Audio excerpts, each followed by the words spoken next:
Yeah, but whenever you're making the waveforms, I guess a different.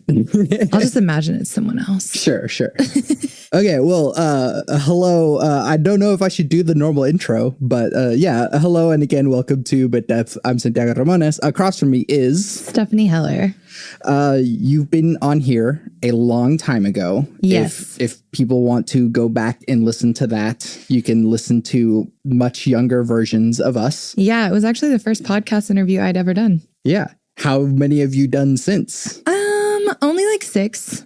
But yeah, that was definitely the first one I've ever participated in. Sweet. So. Yeah. I take pride in getting a lot of people that, like, I got a lot of people early on that have since done a lot of cool things. And it's like, oh yeah, I got them like way before. ACM, man, that's the power of the networking within the school. So yeah, then let's start with just like, what have you done since ACM? Since ACM?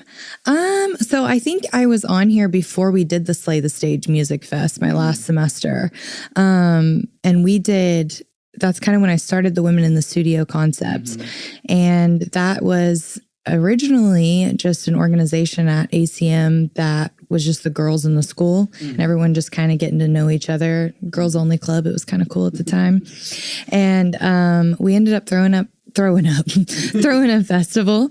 And and we had, I think, if I remember correctly, it was 36 bands in about 6 hours on 3 different stages. So it was absolute mayhem, but we made it work and we raised money for a nonprofit organization out of San Francisco called Women's Audio Mission. And that was my first really big show that I've ever done. And I kind of fell in love with the festival planning. I fell in love with doing it for a purpose outside of, our organization. So when I graduated, I actually took Women in the Studio with me into Oklahoma as a whole. And we've thrown a few different festivals and shows since then, either under my record label name, which is Heller Music Group, or Women in the Studio. And they've all been charity or benefit shows for different concepts. Some have been for the Humane Society, which is way offbeat than Women's Audio Mission. Some have been for the Happy Tails Animal Rescue. We've done dog adoptions. We've done... what else have we raised for?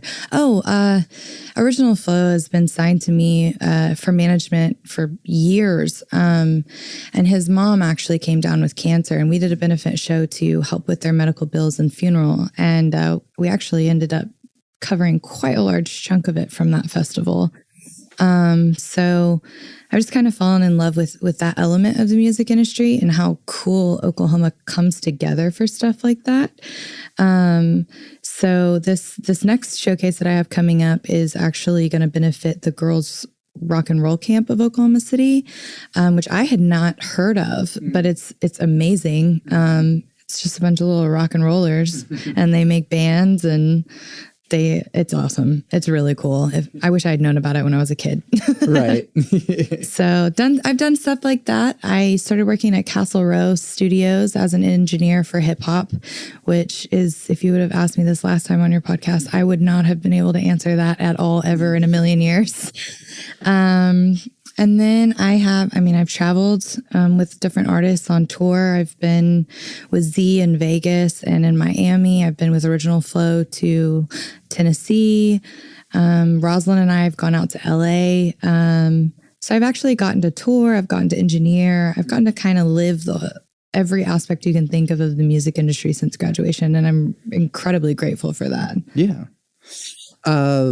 Let's start on, I guess, the charity side. It's one thing to just throw festivals and just have that happen, but you've always had this focus on charitable endeavors. Why is that? I think it's just kind of a conviction kind of thing. I really appreciate what they do. For instance, Women's Audio Mission is a huge force in the industry. There's only 3% of women in this industry working behind the boards and in the studio That obviously does not include vocalists, songwriters, anything like that to do with performance. This is strictly engineering and studio. But the studio is run by these people. They take interns, they employ these women, they offer scholarships to people. It's just a really cool concept. And they're the only people doing something like that. And I know how hard it is to run a company like that, especially, picking from 3% of already a very small population. So I really enjoyed working with them, and they were so grateful and kind, and the relationships that have been built from stuff like that just make you want to keep kind of doing it. It always just feels really nice. And then, of course, the dogs, like, they always have dogs at our events, and we get them adopted, which is amazing. And then they take profits from everything that we do. So actually, until the new show is the first one that we will ever have the potential to make a profit. I have thrown 8 festivals total, and I have never made anything from any of them, which is completely okay. We have sponsors that help us out. We've got an amazing community here that comes together for stuff like that. So, I think you have to be very passionate about it to just do all this and not get paid for it. But no, it really is the people and the relationships that you get to build, and it's just different lives that you get to witness, and meeting people with the same sort of passions that you have. It makes you feel not so alone too, which is something that is absolutely priceless. So I really enjoy that aspect of the industry. Yeah. I will say I've had the privilege of running sound for, I think, 2 of those festivals. The Slay the Stage one, I think the one that didn't have the Slay the Stage name, but it was like the next year's one. Yeah. And I think Kate Carmichael did that one. Yeah. She was president by then. I think so. Yeah. Mm-hmm. So then after all of that, also Castle Row, tell me about, how you got involved in that. And also for people that don't know, what is Castle Row? Okay. Yeah. Castle Row is a recording studio out of Del City. To my knowledge, it's the biggest recording studio in Oklahoma. I do believe it is one of the larger ones in the region as well. It has 3 different studios, very typical A, B, and C. The bigger one is A. That's the one everybody wants to be in. So how I got connected there actually was through the management and record label. I was sending all of my people that were signed to me there, and we had membership packages for them, and they could record their albums. And it was part of our advances to our artists. And I went to ACM for music production. So I knew a little bit about engineering, not enough to get hired at somewhere of that caliber though. And so I worked there, the relationships there for management and business for 2 or 3 years. And then COVID hit. And once that happened, I spoke with the owner and the head of production there. And I was like, I do have a little bit of knowledge in this. If you guys are willing to take a chance on it, I would like to work here and keep my artists involved with the studio without bankrupting us. Because at that time we couldn't tour, we couldn't do anything that was actually going to make the label a profit. So the only thing I could do was work to save the money instead of a cost of having recording. So we worked out a deal to make that work. Castle Row was amazing for letting me utilize the space. And I've also gotten to work with a ton of their clients, and they have been phenomenal as well. I've been there now. Obviously, COVID has lifted and I'm still there. So I still like it a lot. I enjoy the clients that I've made there. And they're just an awesome team to work with. Some of the most talented producers. I mean, I wouldn't have ever gotten to know any of them without that. And it's one of the biggest opportunities for ACM graduates. Interns are almost always from ACM. But yeah, it's a huge employment opportunity in the city for anyone wanting to do music or film. Actually, they've added the film element. And I think that's very important for us. And I'm just really lucky that they were like, yeah, sure, you can, we're not going to say no. But yeah, they saved me during COVID. They saved a lot of things for me during that time. And yeah, I've enjoyed my time there. It's a very different time in the music industry. Yes. Streaming has sort of exploded and turned everything upside down. So what is it like being at a commercial recording studio in a very different time where it's hard for anyone to kind of make a profit these days? Right. So I would say where my profit splits come in, we do song split sheets for any song that we co-write or produce or do anything like that. Normally, that only goes for bigger artists that are already signed to labels or anything of that caliber, but you can do it for anyone, especially if you have a lot of faith in the song. I highly recommend always, that's the law school in me though, highly recommend always signing the piece of paper. But most money and profit is coming from songwriting and publishing. So for us as engineers, a lot of our profitability, like I would say my hourly at Castle Row floats it. And then every now and then we'll get a song that's worth having the song split for, and we'll get a percentage of those songs. But I mean, I don't know. I haven't checked the numbers lately, but from my understanding, there's not any streaming service paying over 0.00001 cent per stream. So, I mean, you could be Kanye West or maybe not him. You could be Drake and you could, you could drop something and get, 53 million streams and only make $50,000. So it really doesn't matter who you are, that number stays the same. For us as engineers, a lot of it is our hourly pay, our mixing rates, stuff like that. And all of those are very set so that we're not relying on royalties or percentages or splits like that. Mm-hmm. Yeah. So then at that point, our work becomes very technical. It's not, I mean, yes, there's creativity in it, but you can't be putting your entire heart and soul into every single mix because you need to be giving the rest of it to the next clients and stuff. Yeah. And there's an interesting point in that at Castle Row, and I'm sure it's like this at every other commercial studio, is our mix rates are flat rate. Mm-hmm. So, a song that takes me 2 hours to mix is the same price as something that takes me 16 hours to mix. Mm-hmm. So you do have to be very careful with how much you pour into certain things. And now, if I spend 16 hours on a song, normally I'm going to approach the client and be like, hey, something went really wrong. Stuff sucks. I actually don't think I've ever I don't think I've said that to anyone. I have said that, but I've never said it to the person. But no, yeah. Like if I know for a fact it's going to take, every piece of my brain and knowledge to fix a song, my rate might go up a little bit, but it's still a fixed rate. So you do have to be careful where you utilize your time and stuff, where mixing comes in.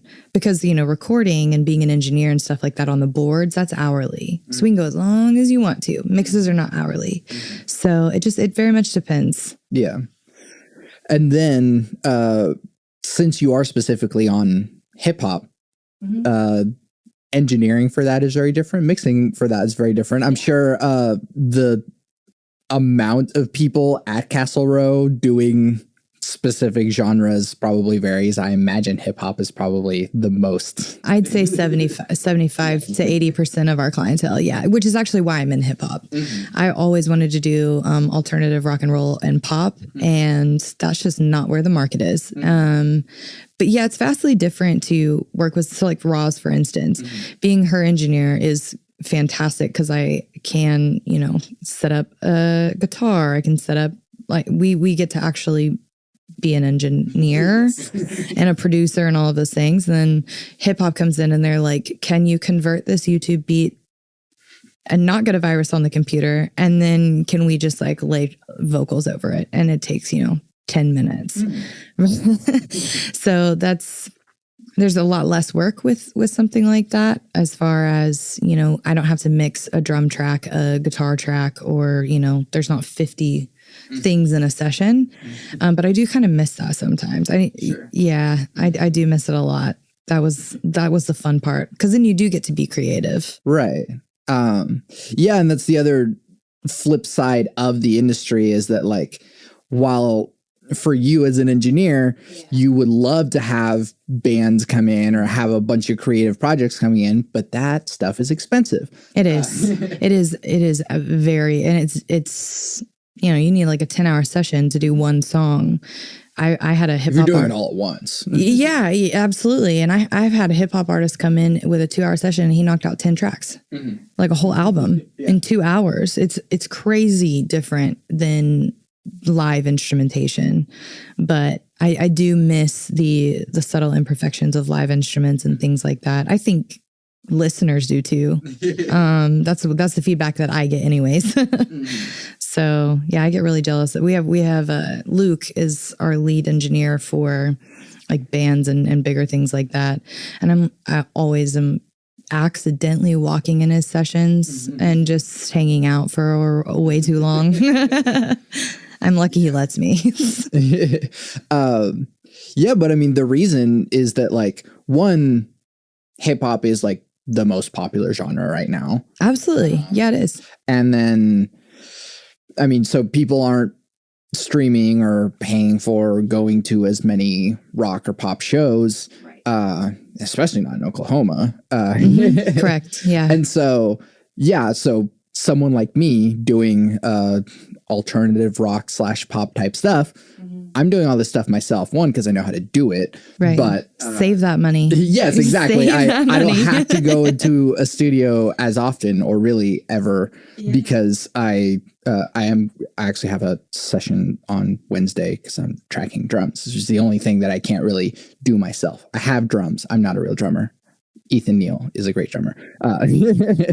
But like, and that's the only thing that I'm like, all right, cool. I know that this is money that I'm putting down for it. And so it is interesting that like the way that the industry is shaped is very much shaped by like where the money is going. And so it doesn't cost a whole lot to pirate FL Studio and some... Correct. Yeah, which everyone does. Yes. Everyone does. I know somebody yesterday was like, I just bought FL Studios. And I was like, you bought it? I was like, I've never heard of anyone buying that in my life. I was shocked by that information. I didn't even know it cost until he said that, actually. And I've been doing this like 8 years. Right. So, I mean, it doesn't cost anything to pirate this software and just kind of like make some cool sounds. You can learn how to do some stuff through YouTube, which is also free. And so, University, man. Yeah, exactly. And so it's really easy, or at least the barrier to entry is far lower for making hip hop or making electronic music than it is to pick up a guitar or get good at singing and then having to record that in a real space. Yeah, and I think people want to hear hip hop so much, and people are just so interested in it that it's easier to captivate people for it. Also, if you're touring, actually, you can tour as a hip hop artist. Let's just say that, because all you need is either just yourself or just you and a DJ. Whereas trying to take a band somewhere, you can't fly. Hip hop artists can fly anywhere because they have turntables. Yeah. And you have a band, you've got to rent a van or buy a van. You've got 6 or 7 people you've got to accommodate for. There's hotel. I mean, it's just not saying being an artist in any industry is easy. But hip hop is financially easier. And since so many people do actually go towards that genre nowadays, you stand a better chance of captivating fans easier and quicker. Yeah. So I do like that aspect because I know my song might actually get heard and stuff like that. But I do miss, a little bit more complicated of instrumentational things, because lyrics in hip hop, there's nothing more real than that. But I miss instruments and I miss live stuff like that a lot. Right.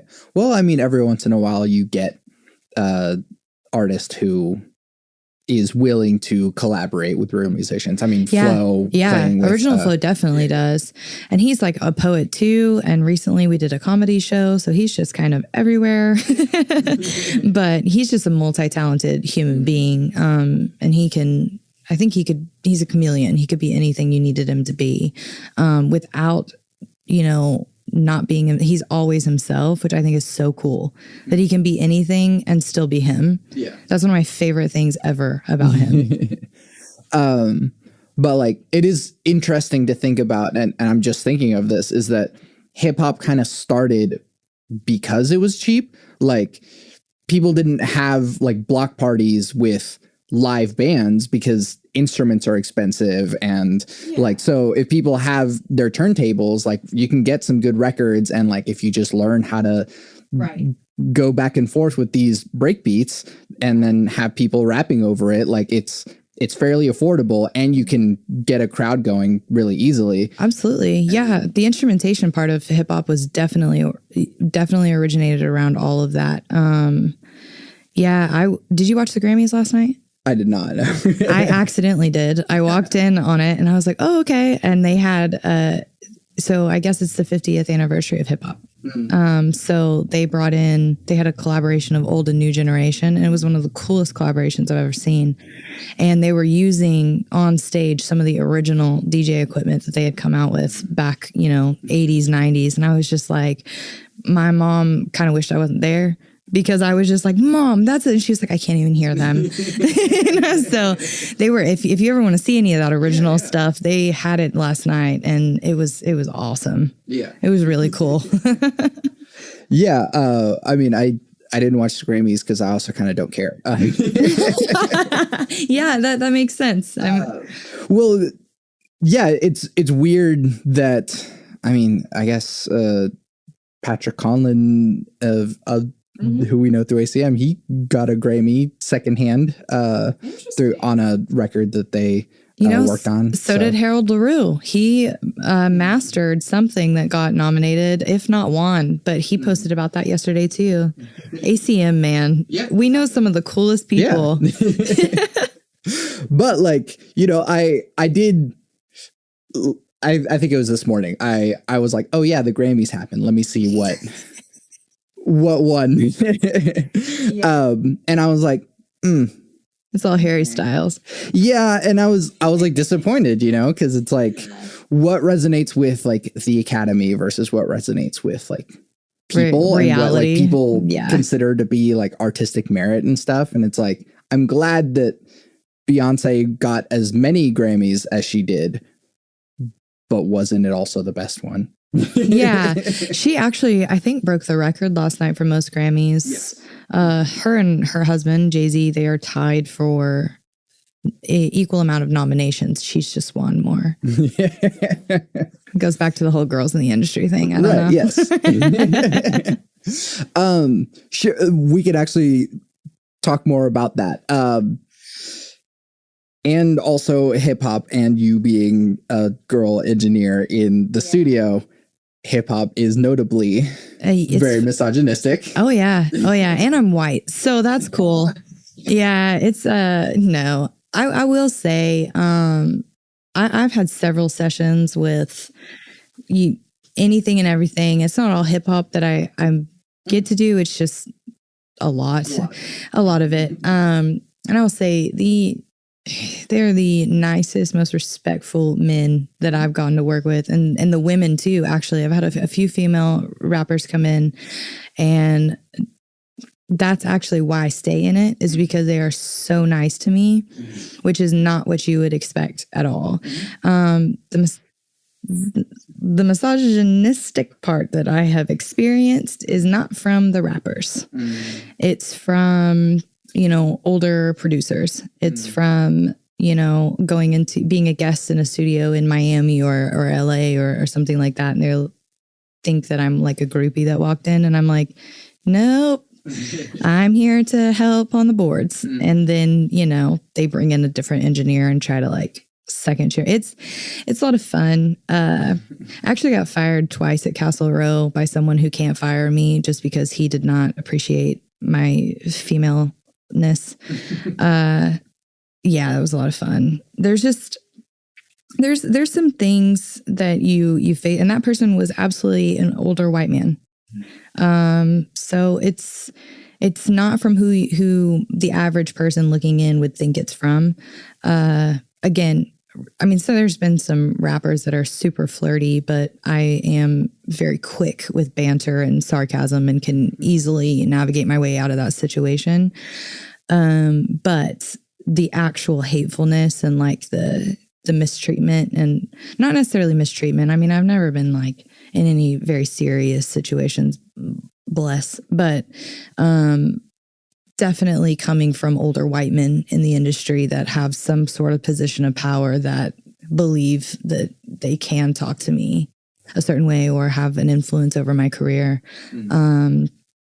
That's about the only times anything like that's happened. And actually none of them were in hip hop.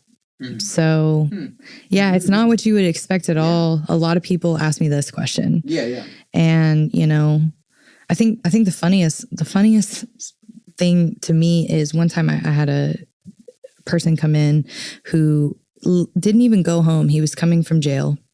He didn't even, like, I'm serious, he didn't even go home. And he was in very, very, like, all of his clothes were too big for him. And I was just like, okay, like maybe you're just into like the 90s hip hop style, you know? And after the session, he told me he had made all the beats and all of the raps that he had created on the wall. And he was very upfront. He was like, yeah, I just got out of, it was actually prison, not jail. He said, I just got out of prison. I made all these on the wall. He was my favorite client to date. He was so respectful, so nice.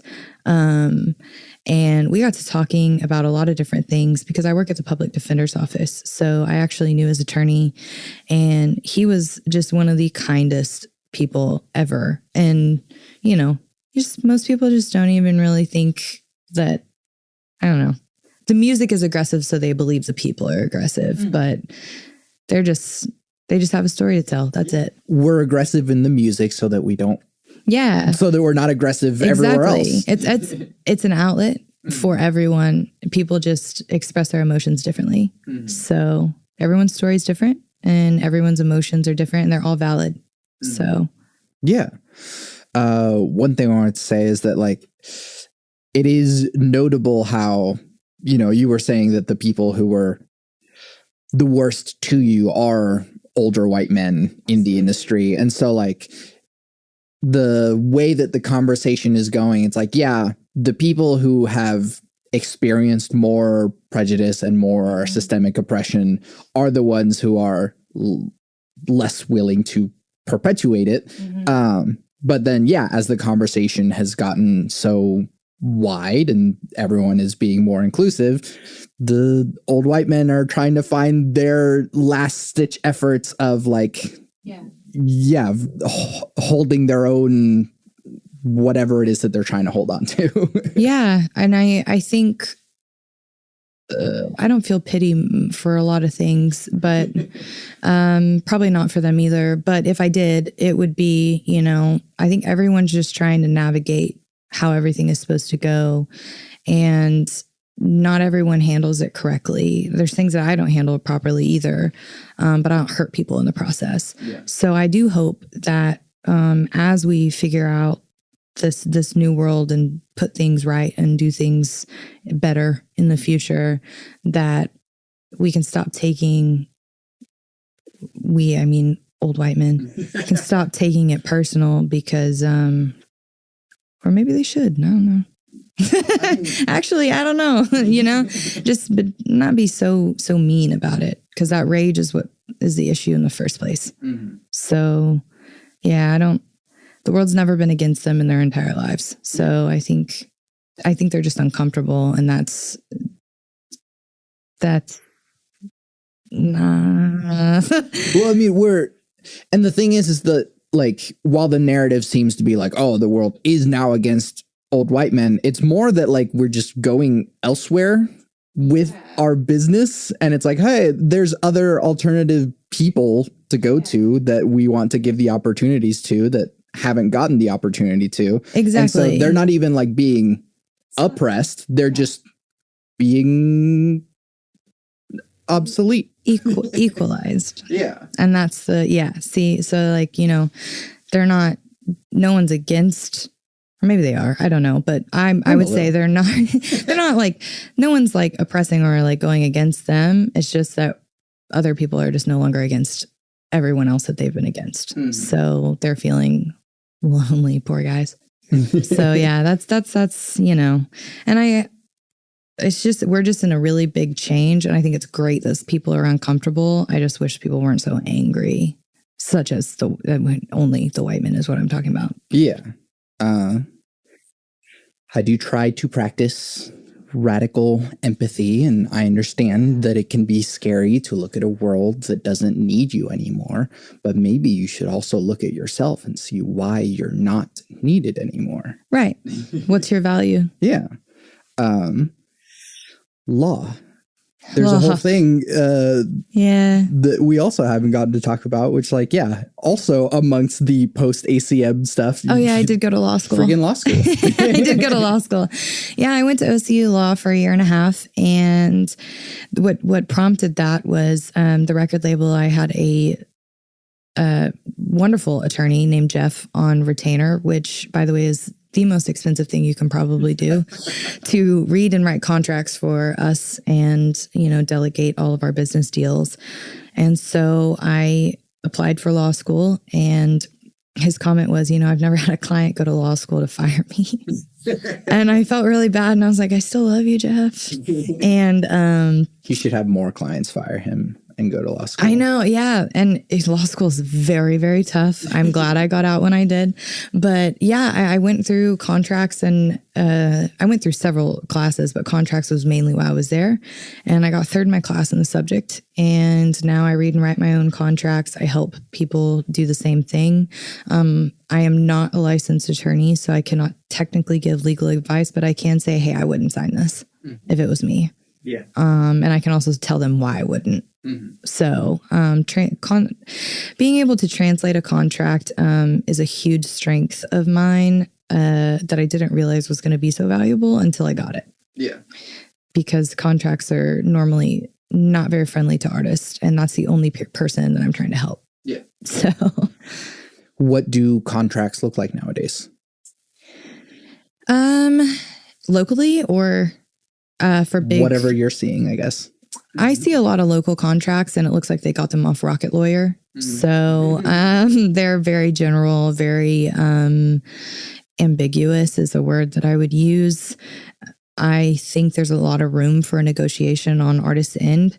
They just need to know what they need to negotiate.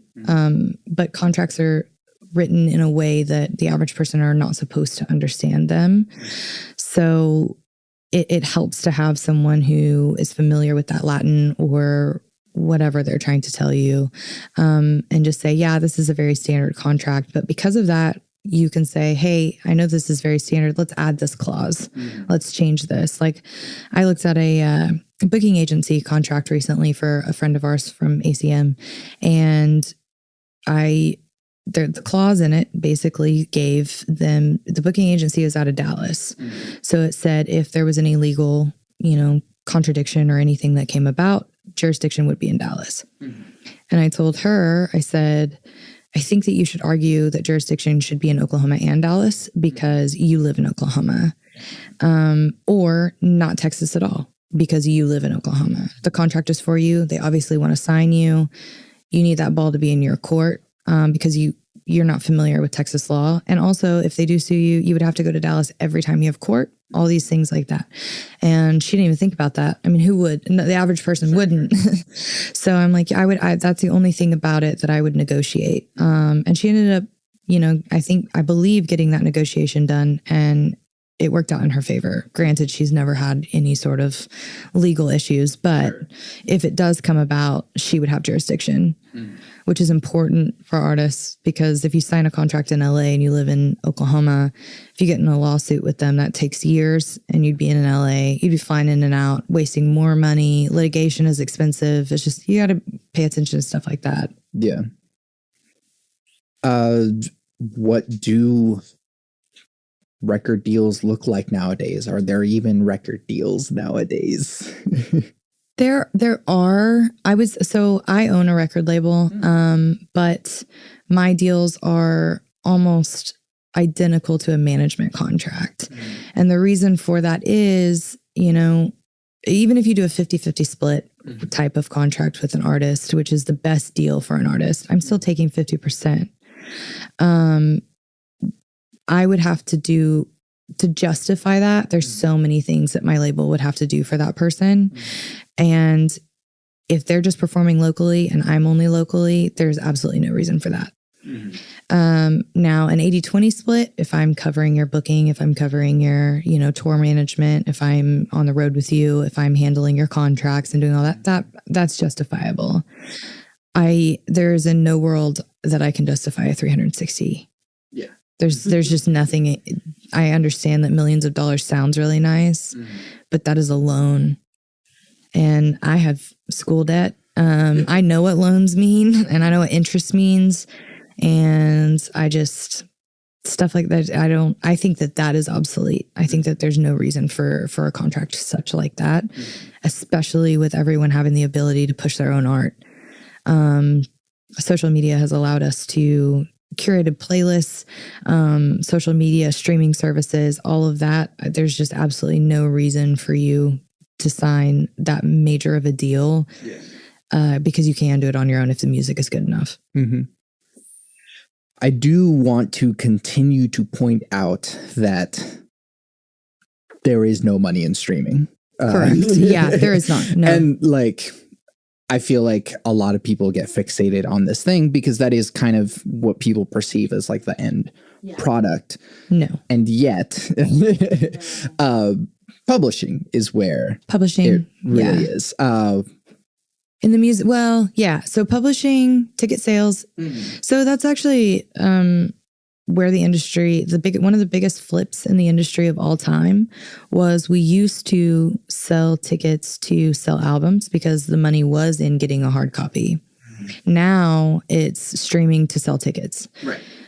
So concert tickets are a huge profit if you don't split it with a promoter and all those things.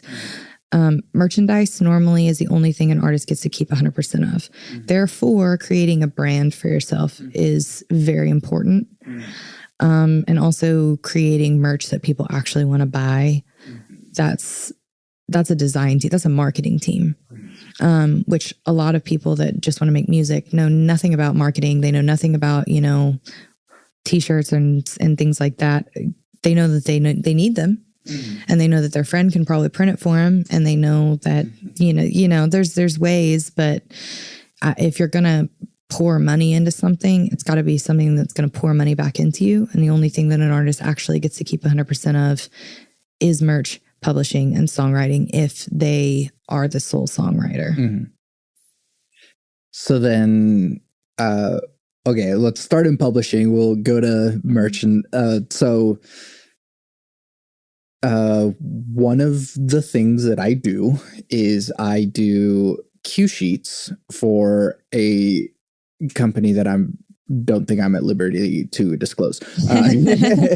But sports broadcasts is a lot of what I end up doing cue sheets for. And so the way that football, for example. Best sport, by the way. Best sport.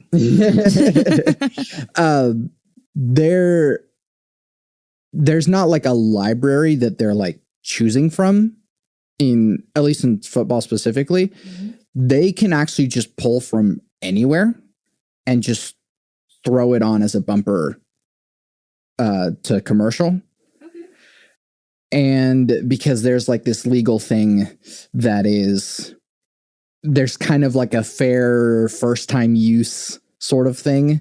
Well, and also our law is not caught up with digital anything. Right. You can pretty much get away with anything digitally. Sure. The precedent was basically set where it's there was a broadcast and in the stadium, some music was playing, but the broadcaster didn't necessarily license that. And so it's we shouldn't have to pay for that license, at least the first time. And that's kind of what was set. Interesting. I didn't know that. What that allowed them to do is just grab anything for the first time, and like, yeah, just use it and then ask questions later. Yeah. And so I end up putting a lot of stuff on cue sheets that are artists that are very hard to find. Or I can't even find their first and last name or their PRO or whatever, because they're just kind of out here and they got some bump in a Spotify playlist that was popular enough to get them on curated playlists. Yeah. And so, cool, your music got played on a sports broadcast. Not cool, you don't have a way to get that money. Right. But I mean, you would want a DJ to spin it in the club. Sure. Yeah. What I'm saying though is like, get on a PRO. Yeah, that's true. Yes. But yeah, it's see, this is that law of fine line though, right? So you want it played. Yes. And like the potential is if you spin it on this, then somebody else might hear it and then they go stream it and then they do get the money from it. So they're, from a legal aspect. Sure. That's the argument. Right. But like we just said, there's no money in streaming. And so sure, even if you get 1 million streams from it playing on a sports broadcast, the sports broadcast itself is going to pay you more than the streams. Yes. And so if you are easily findable for someone like me who is scouring the internet to try and make sure that you get paid, then yeah, you like make sure that you are findable, make sure that you are on ASCAP or BMI or whatever. Those are the big ones. Right. Yeah. CSAC is a little inconvenient to search their engine, but like, like all of these PROs are there to make sure that you get paid. And so that's just like a random placement. There's also the intentional placements trying to pitch your song to a movie or a TV show. And that's, as I say, if you're intentionally doing it, you should absolutely already be, you should already be involved in that. But ASCAP, is it BMI or is it ASCAP that's one costs way more than the other? I don't know. I'm on ASCAP. It was like $50. Then it must be the other one. Yeah, no, I know it's not that expensive, but sometimes people are, they're like, oh, okay, well, it's actually an expense worth investing in. I have it and I've never released a song under my name in my life, but I have it in case. I also have like Song Trust. I have a lot of things going. I think Song Trust is the songwriting one where if I write something, there's it's attached to that, and then I automatically get songwriting credit and royalties and things like that from that. But that's a subscription based as well. So there's all kinds of different ways to secure that kind of thing. But yeah, ASCAP was a one-time $50 payment for songwriting, and you can also pay that same amount for publishing, and you can own your own songwriting and publishing. You don't have to own a publishing company. You just are your own publisher, and you just get 100% of those royalties. Yeah, you absolutely do need those. I actually don't know any artists without. Well, again, I'm working at Castle Row, so these artists are a little different, but I don't know anybody without either of those that are doing this professionally. Yes. I've come across many artists. Really? So yeah. Oh no. Sometimes I'll like look up my friends' bands because I'm in these databases for this stuff all the time, and I'll like look up my friends' bands. I'm like, where are you guys? What are you doing? Yeah, I mean, and it's a little different, but like, I mean, if you don't trademark your name, anyone can trademark it and then start getting money off of that too. If you don't register it, doesn't mean somebody else can't. So you should probably, for all of these things, you just got to be really careful with stuff like that. How do you register a trademark? Secretary of State. You can go out. There's like a little form you can do online. I think it cost me like $450 to do my logo and my name and put it on. And that was just for Oklahoma. If you want to do like a whole nation one, that's a little bit different. If you're planning on touring, nationally.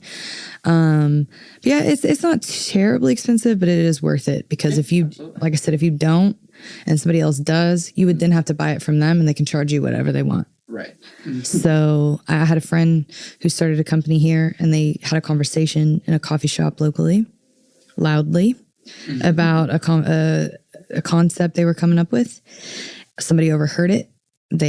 And one of the gentlemen at the table said, "Have you had a chance to trademark the name yet?" Guy said no. Homeboy across the bar heard that, trademarked it for $450, sold it to him for $10,000. Yeah. So yeah, stuff like that. I mean, same concept in all of what we're talking about. If you don't do it, somebody will, and you will pay way more than what it's actually supposed to be for an artist. Yeah. Then what else did we talk about? Ticket sales. Well, actually, on publishing, have you had artists, be placed on movie, TV show, something? So video game would be the dream. That's who actually pays. We have not anybody signed to me has gone into anything like that. A ton of people at Castle Row have, because we have that, there's a grant through the Oklahoma film and music industry thing going on, and they've partnered with Castle Row. So a lot of our music does get to hit them first versus anyone else. So there's several artists that record around the studio that have had placements, and they do get quite a big paycheck for that. That's the most ideal situation, is to get your stuff into film. Video gaming is, like I said, what is it? Spotify's like 0.0001 cent. Xbox will give you $1. Think about the massive difference in that. Like gaming is the most expensive payout that you can receive. Yeah. And that's very hard to get in. But EA Sports is pretty much where it's at. If you're, I don't know how to get into it. I went to Berkeley, and the guy who runs EA Sports, he went there too. And I had an alumni connect to him, and I couldn't even get a hold of him. But if you can do it, props to you. I know some composers, but it's a weird niche world. It's all about it is. Yeah, it is. So then, ticket sales and merch, which kind of go hand in hand. Yeah. Who's making money off of shows in Oklahoma? Well, JB is. I know that. JB is making it. Well, it depends on what the venues are allowing for artists to make. There's some venues in town that are charging artists to perform. Yep. I'm pretty anti on that. I did find out recently Castle Row charges artists to perform at Music Mondays, and I stopped going. I no longer promote that anymore. Love Castle Row. Hate that situation for people. Now, there are some local artists they do invite in and give them an opportunity to play for free. But they should even pay them. Yeah, but yeah, no, there's a lot of pay to play going on, and I have never participated in anything like that. I will never. But there's a lot of, most venues don't pay artists, which is really, really, really unfortunate. In Oklahoma City, Tulsa is a very, very, very different situation, and those shows are always packed. So I don't know how they have it done, and we don't. It's really sad to me. The venues that are paying artists are not hiring local people, which is really, really tragic. The show that I'm throwing, there's a potential for our artists to make a profit, but it's on ticket sales. So therefore it's up to the community and them to promote the show and things like that. So it just depends. It depends on how far we get with that and the advertising and things like that. So yeah. I'll ask you about the show even more concretely so that you can plug that at the very end. But how can we get it to that point? One of the things that is kind of a recurring theme, especially because most of the guests on this podcast are musicians, but like, how can we make a show and music culture for Oklahoma City and Oklahoma in general? Yeah, I think if we had more musicians being the business people versus business people trying to, you know, be in charge of the musicians. That would be Exploit nice. the musicians, if you will. Yeah.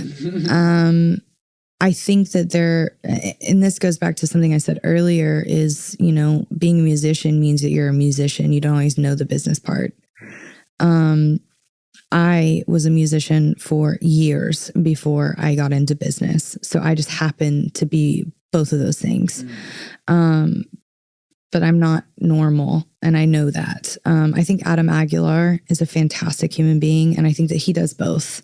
And he's partnered with people that do that and want to help.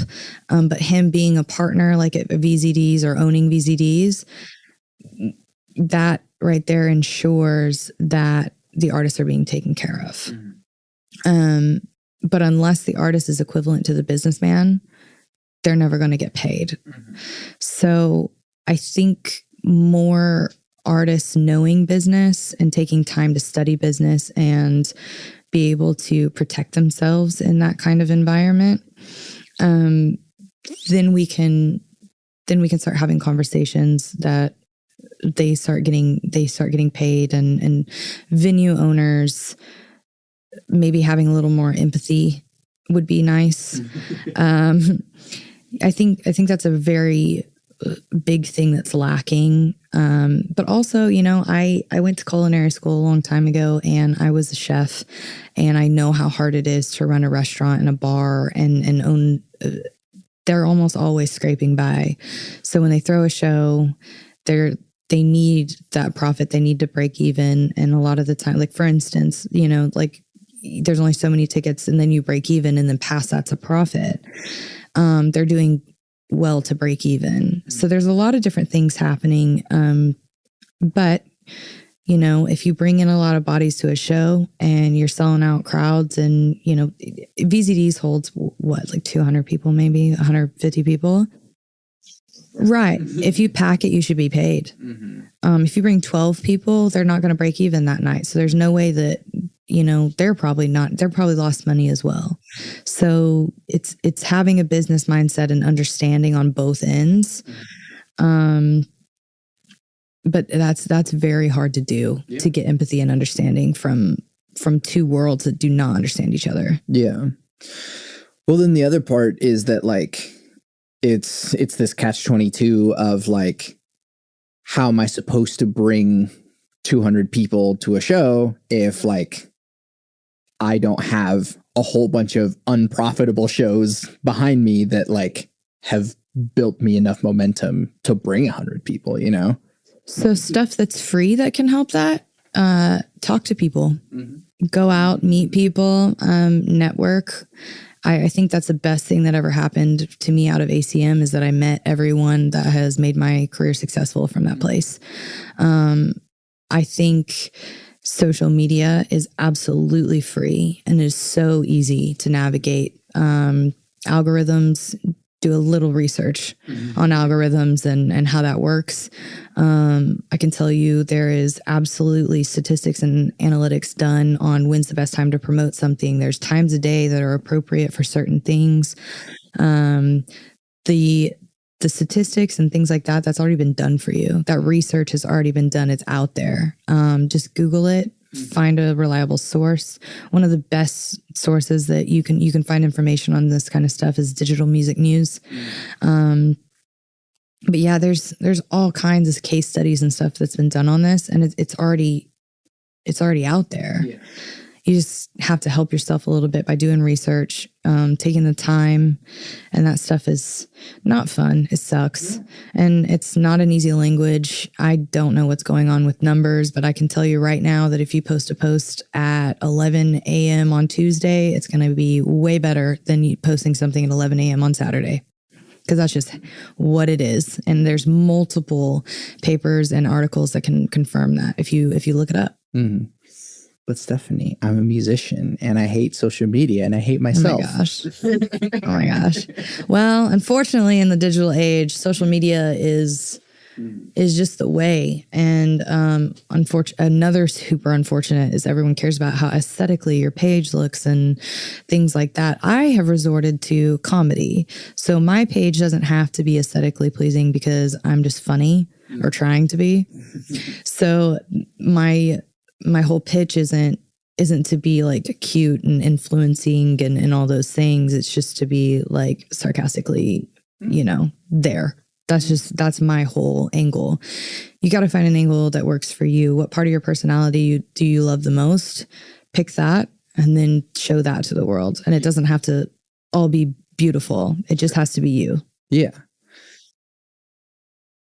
We're prostituting ourselves so that we can be for free. Like, yeah, right. For free. Yeah, so that we can get eyeballs on our stuff, and then we can, and as a creative and sensitive person, that all us musicians are, it's very debilitating at times. It is. Get you a friend who will do all that stuff with you or for you, or having a team is important. And if marketing yourself is something that you genuinely believe that you cannot do, some people hate talking about themselves, and some people don't see themselves the way that their best friend does, right?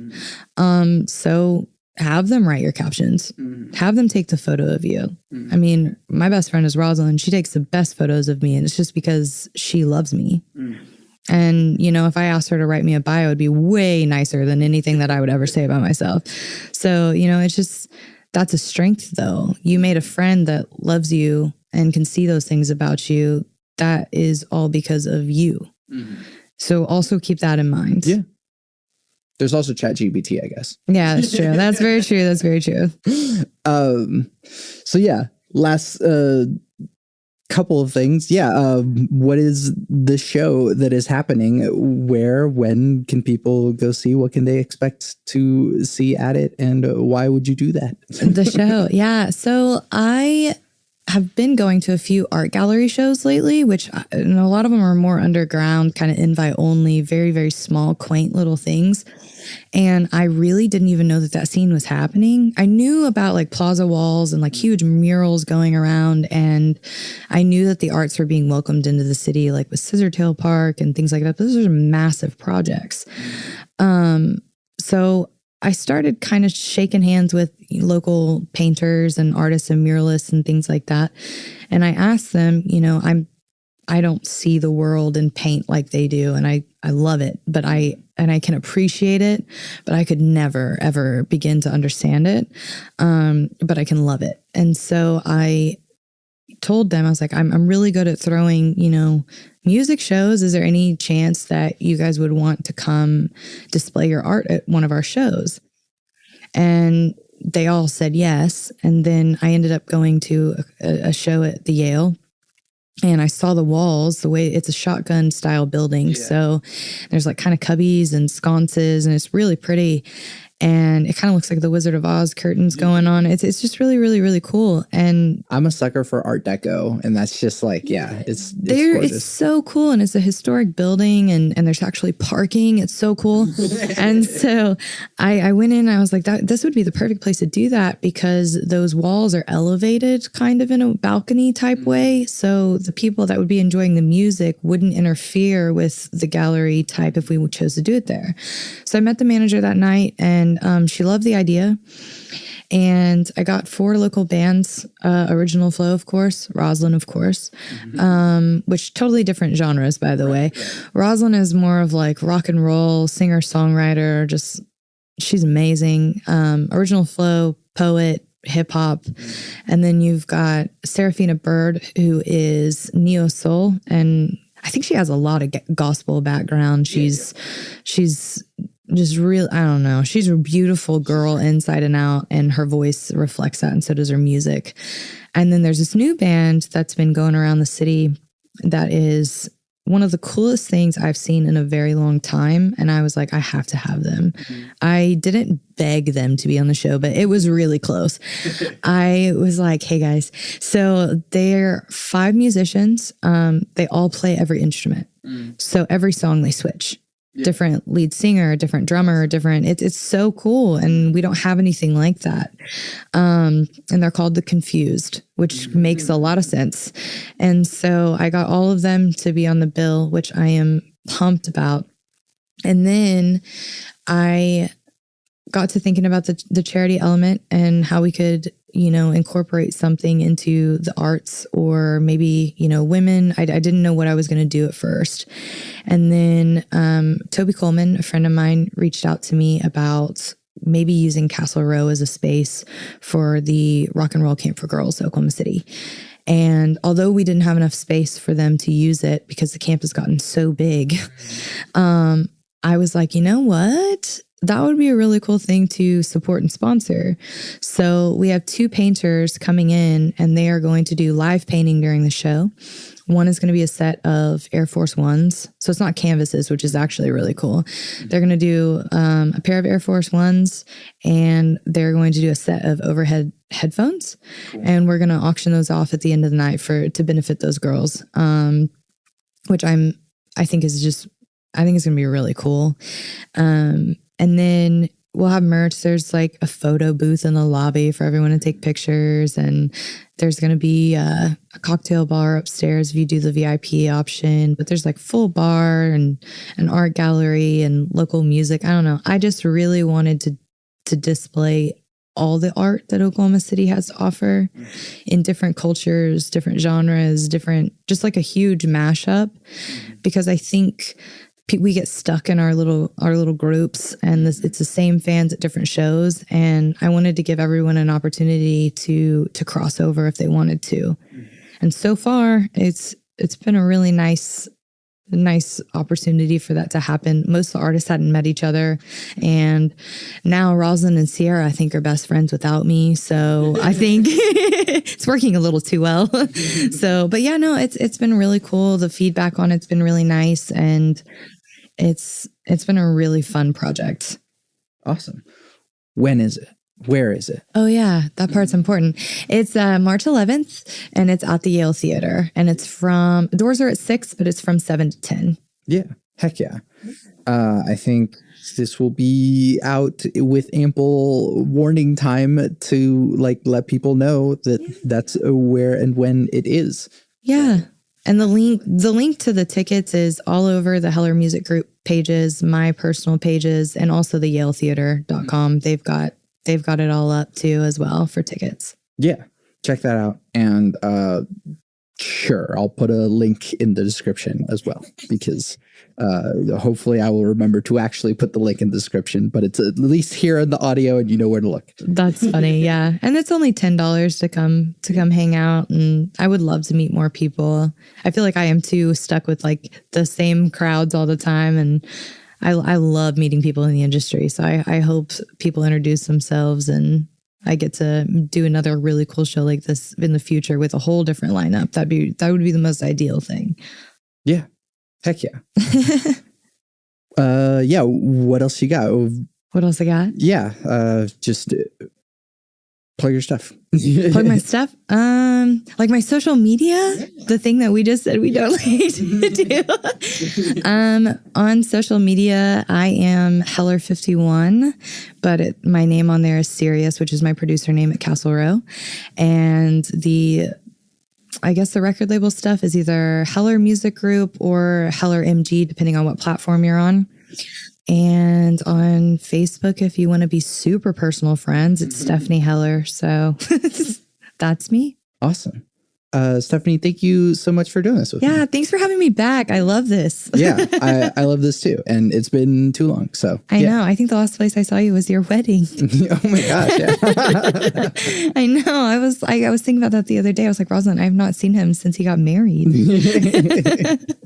Well, yeah.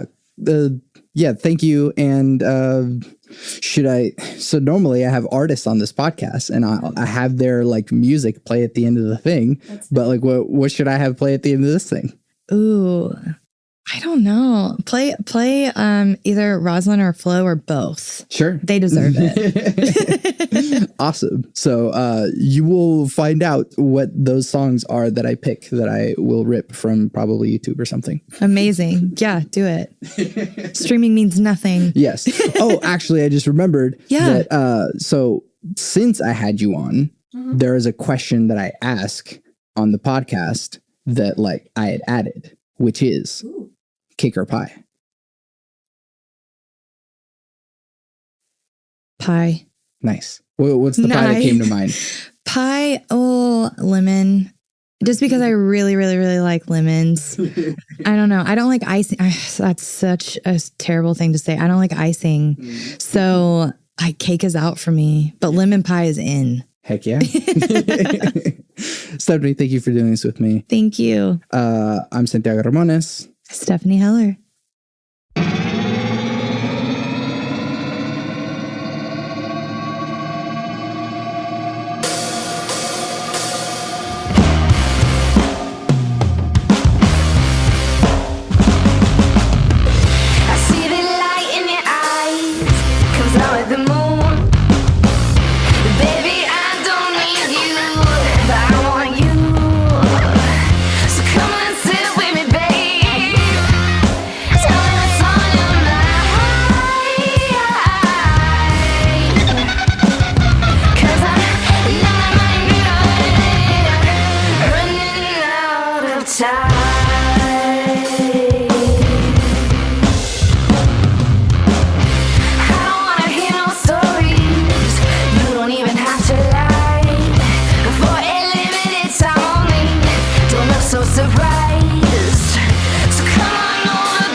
Haters be choking their jaws, we flapping, we do what we want. We taking this city, gets back to get lit, we do what we want. Haters be choking their jaws, we flapping, we do what we want. We do what we want. We do what we want. Haters be choking their jaws, we flapping, we do what we want. We taking this city, gets back to get lit, we do what we want. Haters be choking their jaws, we flapping, we do what we want. We do what we want. We do what we want. I'm out of my business, I'm grinding to witness, I'm finding my limits, refining my vision, denying the system, arisen my vision is growing in wisdom. I go and I get it despite the decisions that keep us in prisons. No, they're thinking they slick, label me savage, ignoring my wits. All of these pieces, yet none of them fit. All of my ancestors came in the ships. You lying through lips, denying, rewriting the script, defying these gifts. I riot and flip, humble the jungle, the lion who spits. Hot like a candle that's lit, damaging earth into ships. Panic and running for clips. I aim for the top like a gun with a clip. Spraying relentlessly, damaging enemies, stand in vicinity blast. You cannot last. I am the present, I am the past. I am the reason you fast. I am the reason you gasp. You do the math, me plus you, not equal in half. Incredible Hulk, yes it will smash. Get to the hook, they missing the trick. Hated me choking their jaws, we flapping, we do what we want. Taking this city, it's about to get lit, we do what we want. Hated me choking their jaws, we flapping, we do what we want. We do what we want, we do what we want. Haters be talking they jaws, we flapping, we do what we want. We taking this city, it's about to get lit, we do what we want. Haters be talking they jaws, we flapping, we do what we want. We do what we want, we do what we want. We want the whole, not just a portion. You should just forfeit, fretched in orbit. Yeah, we important, we important. Forming the plan that we take it. You look invisibly shaking. Seeing a limit, we break it. We do what we want while you waking. You like the opponents and we all up on it. No matter your opponents, we taking the crown like we own it. And that they can harness, diminishing simpleton, simply and sinister, serving the curve. We got the drive, making you swerve. We got the nerve, you get on my nerves, you get on my nerves. We do what we want. We do what we want, We do what we want, We do what we want, We do what we want, We do what we want, We do what we want, We do what we want, Hated me choking they jaws, we flapping, we do what we want. Taking this city, it's about to get lit, we do what we want. Hated me choking they jaws, we flapping, we do what we want. We do what we want, we do what we want. Haters be talking they jaws, we flapping, we do what we want. We taking this city, it's about to get lit, we do what we want. Haters be talking they jaws, we flapping, we do what we want. We do what we want, we do what we want. You can find everything that I do on my website, santiagoramones.com. I make music and produce audio. The music you're hearing now is music I made. You can listen to official releases by Santiago Ramones on Spotify, Apple Music, and the other streaming places. Or you can support me directly by buying my music on Bandcamp. I'm working on Hypothetical, my first singer-songwriter album, so if you'd like to hear that at some point, I'm so close, I promise. There are lots of ways to support me on my website. There's a Discord server in which we discuss deep topics from the podcast, but it's also a community of beautiful human beings. All the links to these things are on my website, santiagoramones.com. Please take a moment to rate and review the podcast on Apple Podcasts if you listen there. It means a lot to me to hear what you have to say about it, and you're helping me without having to spend a single cent on me. I want to help the world have deeper conversations, so thank you for listening to and supporting Bit Depth. I always end the podcast with my 3 things. They shape my life philosophy. Those 3 things are: love never fails, it's going to be okay, I might be wrong.